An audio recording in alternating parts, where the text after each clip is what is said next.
Well, I'm here chairing the day, and I made a presentation this morning. It's all about the money, isn't it, really? That's the big thing on our minds. I think we've got over the sort of hump of the shock of the Health and Social Care Act that wasn't supposed to reorganise the NHS but actually ripped it apart. And I think people have kind of come out of their state of shock. They've come out of the state of austerity, really, where they've seen their budgets slashed and colleagues, of course, lost their jobs. 40,000 people have lost their jobs. But we are now in a very difficult period. I think everybody's worrying what happens after 2015. We've saved, or will have saved, £20 billion by 2015 in that 10 to 15 period, the spending cycle. What happens next? And that's really going to be the defining moment. So we built a really big, robust and rugged NHS. On the 5th of July, we put it together. It's been bomb-proof from the July the 5th in 1948. And here we are in 2014. It's survived, bomb-proof. But things are changing. And I think it's not so much the hospitals that have changed, but the patients have changed. Their expectations have changed, where they want to be treated, who they want to be treated by, nature of the treatment. I think all of that has changed and we need to catch up. Well, the savings thus far have come from sacking people, frankly. 40,000 managers have lost their jobs. 20,000 nurse vacancies have been held open, although there's a scramble now to fill them.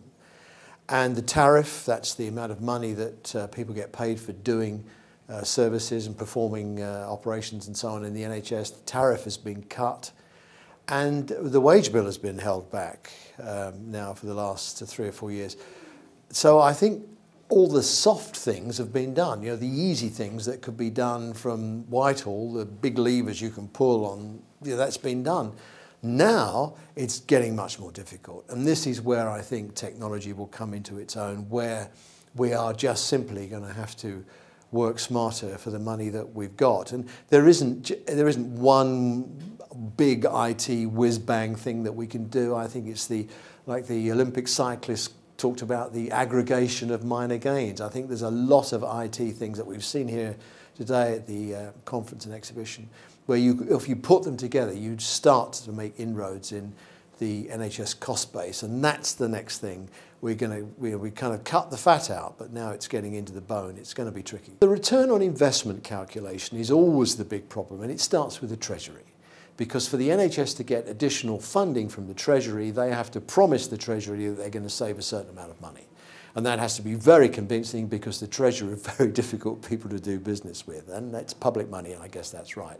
That then cascades into the system. Now, the difficulty is the return on investment with some IT products can't be done in a year. It's over a larger cycle of that than that. And some of it is what I would call a soft benefit, where it isn't cash benefits. It's just we are doing things better. It's still the same stuff, but we're doing it better. I mean, for example, come back to my magic pen thing. I mean, we've still got a community nurse, and they're still filling in a form, but you know, over time, it means that she can see more patients because she's not filling in forms back at the ranch. And yes, we can extract the data and all the rest of it. But sometimes, in terms of just cash on the table, you know, can I hear the money rattling in the tin? I think that's a very difficult ask. And I think we should look more wisely at how we can get the best out of our services, and not just through the prism of the finance director and the balance sheet.